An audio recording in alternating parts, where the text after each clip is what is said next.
The Hungarian GP has turned out to be one of the greatest comebacks Ricciardo could have wished for, as he outperformed his teammate Tsunoda in both qualifying and race pace, and that didn't go unnoticed by Red Bull. With the ultimate target still being a place in Red Bull sooner rather than later, and potentially even fitting in their super team system, Red Bull have spoken about Ricciardo's arrival in their team shortly after the Hungarian GP, and it's all smiles now for the Honey Badger fans out there. Will we see a reunion between Ricciardo and Verstappen like in the good old days?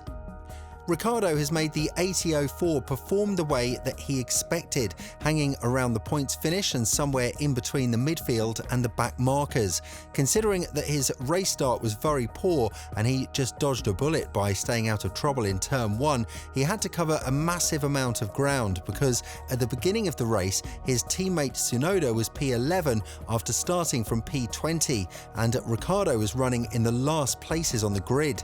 But with a solid race pace and a couple of overtakes, as well as a proper tyre strategy, Ricciardo managed to finish the race P13, although it did take for both Alpine drivers to be out of the race in turn 1, so he could have his finishing position in his hands. Either way, the first goal that was provided to him was tackled down, outperforming Tsunoda in your first race in both qualifying and race pace, and considering that Perez started the race P9, the qualifying difference between these two is not as big as you'd originally imagine. What this essentially means is that there's a small window in which Ricciardo might be able to perform in a Red Bull uniform from 2024 onwards, although Horner tried to shut that door a couple of weeks ago by saying that the first chance the Aussie will have to be Verstappen's teammate yet again will be in 2025. But with his noteworthy performance in Hungary, one of the races in which the AT04 struggled a lot due to the massive drag in the main straight and the high-speed corners, one couldn't help but applaud Ricciardo for his amazing return after sitting out 10 races since his last showing in 2022. Now, this raises another question. Is Ricciardo ready to compete right next to Verstappen? And more importantly, does Perez's performance in Hungary shut down any allegations that Ricciardo might be the better driver for the Austrian squad? Obviously, starting P9 is nowhere near acceptable for the second driver in Red Bull, and although Perez did break the curse by entering Q3 after 5 consecutive misses, the FP1 crash after 3 minutes in the session only goes to show that the Mexican is feeling a lot of pressure, and for that, he might not be the best suitor for the Austrian team in the foreseeable future. After all, causing a crash worth hundreds of thousands of dollars is not what you have in mind when you put out a driver in the best performing car on the grid, especially not during a free practice session. Yet Perez did win the Driver of the Day award, and he was the best driver out there in terms of covering up lost ground right after Russell, who finished P6 after starting P18. But the difference in these two cars is just unimaginable.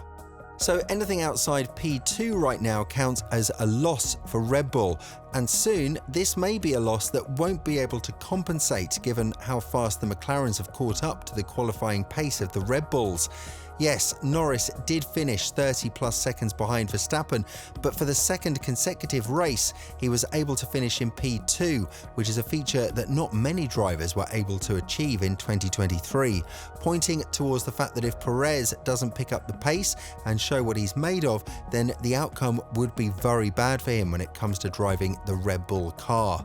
And Helmut Marko has openly talked about Ricciardo replacing Perez, and even though he did point to 2025 as the first viable option on their hands, the praise for Ricciardo was everything that the Aussie could have hoped for, and it seems like alphatauri did the right thing by sacking de Vries and replacing him with the 8-time race winner. When talking about the future of Ricciardo at Red Bull, as well as his immediate impact on alphatauri in his first race, Marko said, "On Friday, the engineers were almost euphoric about the great feedback they received from Ricciardo. If Ricciardo wants to come back to us, he has to perform. The contract with Perez runs until 2024. Perez has to improve. We told him to just concentrate and not always look at Max. He just needs to be a little more relaxed." Now, this is where everything has the potential to break loose, because what we've been able to learn from reports close to Red Bull is that the Austrian team plans to have a very competitive driver lineup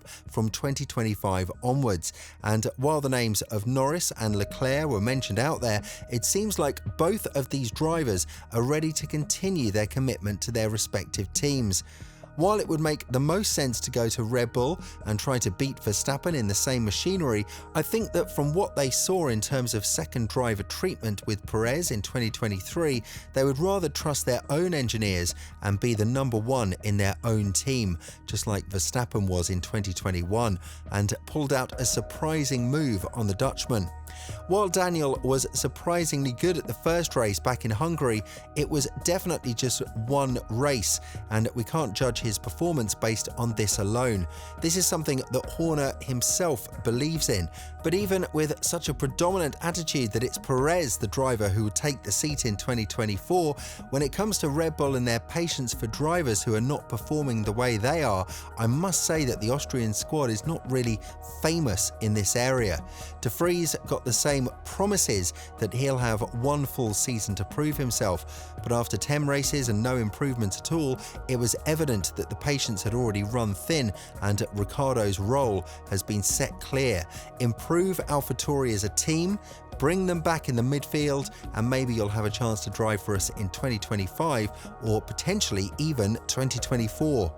Even though Horner is adamant that Red Bull won't pull the same plug that Racing Point did on Perez back in 2020 and buy him out of his contract, the reality is different, and if they have to deal with Perez's continuous slump in performance in 2023, then I guess this has the potential to end all things between the Mexican driver and the Austrian team for the good of Ricciardo and his long-term goals. When talking about Ricciardo's requirements and what he needs to do in order to replace Perez at any given time in the future, Horner went on to say, "It's always been the plan to have Perez in the car. He signed an agreement and it was a 2-year agreement, so that is our plan. Ricciardo needs to excel. The seat is Checo's and 2025 is a long way away. We want to field the best 2 drivers we can for 2025. Ricciardo's done a great job, and I think getting into the team that is 10th in the championship at the moment, a very foreign environment with 7 out of the seat, I thought that was a very solid, mature performance from him. The team will really benefit from his experience and knowledge, and you can see he's enjoying it, which is the most important thing. With a Daniel that is enjoying driving, you're going to get more from him." I'm not saying that Perez is not that kind of man, but imagine a happy version of Daniel driving for Red Bull yet again, especially now that there are reports that the 2026 car isn't progressing at the pace that the team would want it to. It seems like Red Bull are more likely to drop the ball compared to the other teams with the newest regulations, and with how they are reportedly yet again in the discussion of breaching 2022's budget cap alongside Mercedes and Aston Martin, the continuous dominance of Verstappen is not something we can take for granted. Sooner rather than later, Red Bull will need a strong second driver who can be there when Verstappen won't be able to pick up the pace, and just like we've seen in Hungary, the qualifying pace has already been equalled, and the teams need to work on the race pace much more now than ever. With this in mind, Ricciardo's future with Red Bull has just taken a positive hit, but if he wants to keep these positive hits coming towards him, he needs to be picking up the pace on every upcoming race and not be the one-man show and just disappear out of nowhere. Do you think he has what it takes to replace Perez as soon as 2024? Let us know in the comments below.